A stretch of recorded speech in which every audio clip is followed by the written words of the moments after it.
السلام عليكم، كدايرين؟ لاباس عليكم؟ كنتمنى كلكم تكونوا بخير وفي احسن الاحوال يا ربي، ويلقاكم هذا الفيديو في صحه جيده.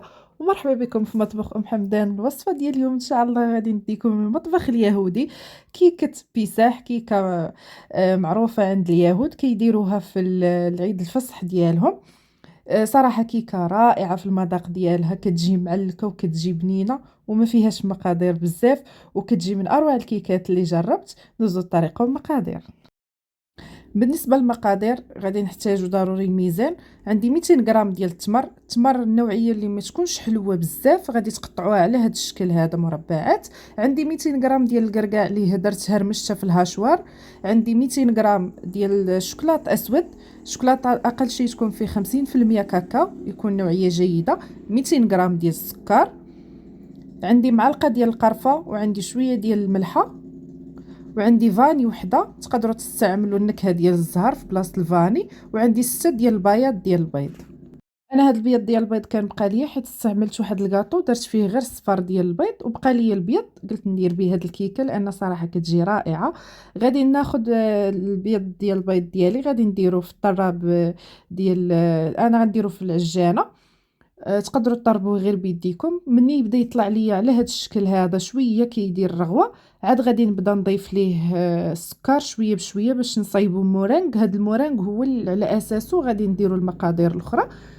صافي غادي نبقى نحط السكر بشويه بشويه والعجانه كدور حتى يولي ليا مورانغ. تقدروا تستعملوا غير الطراب العادي ديال الايد.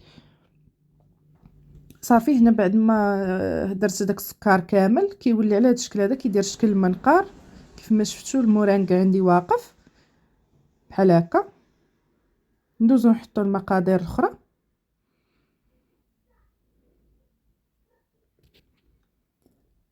غادي ندير الكركاع، وغادي نجيب شي سباتول وغادي نبدا ندخل داك الكركاع غير بشويه باش ما تهبطوش البيض ديال البيض ديالكم. خاص القوام يبقى لينا واقف ديال المورينغ.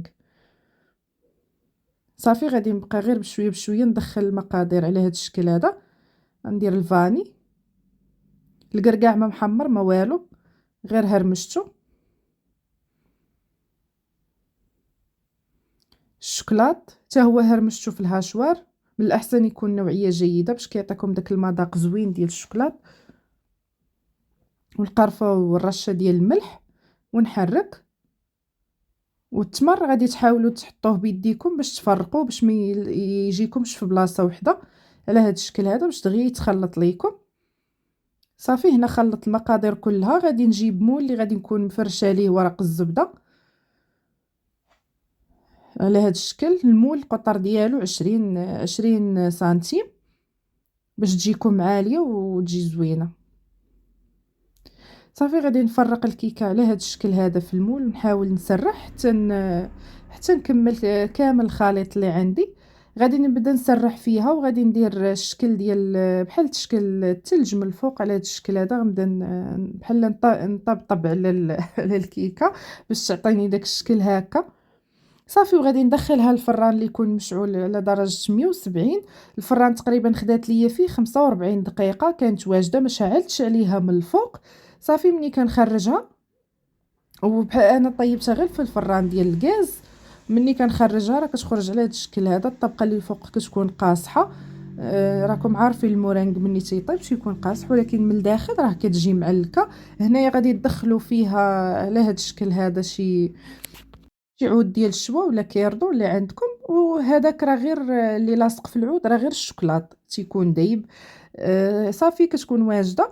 هنايا رشيت عليها غير سكر كلاصي على هذا الشكل قدمتها. تقدروا تزينوها باش ما بغيتو. صراحه من اروع الكيكات اللي جربت، كتجي رائعه في المذاق ديالها. كتجي الطبقه اللي الفوق مقرمشه والداخل كتجي معلكه بداك المذاق ديال التمر مع الشوكولاط مع القرفه.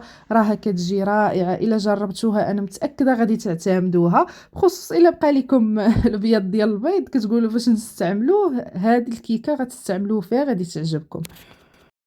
كانت هذه الوصفه ديال اليوم. ما تنساوش ديروا لي اشتراك وتفعلوا الجرس باش يوصلكم كل جديد.